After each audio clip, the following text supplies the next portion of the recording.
How to fix ChatGPT sign up not working. Welcome and let's get right into this tutorial. Starting off, you need to launch your preferred browser in which you are facing this issue on.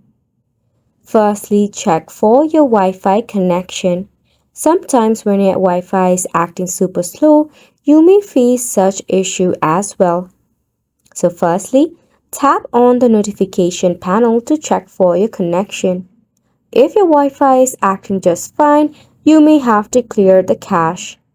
In order to do so, at the top, click on the three-dot icon. Scroll down until you see the Settings option. From the list of settings in your left-hand side, you need to head over and select on Privacy and Security. Scroll down until you see the option Delete Browsing Data and click on it. Tap on Delete Data.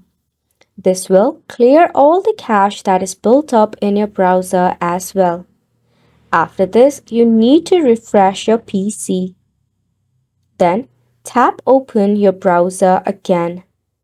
Search for openai.com.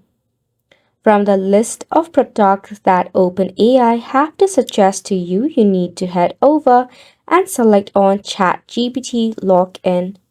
Then once again, try your login process in your ChatGPT. And it's a wrap for the video as well. Thank you so much for tuning in.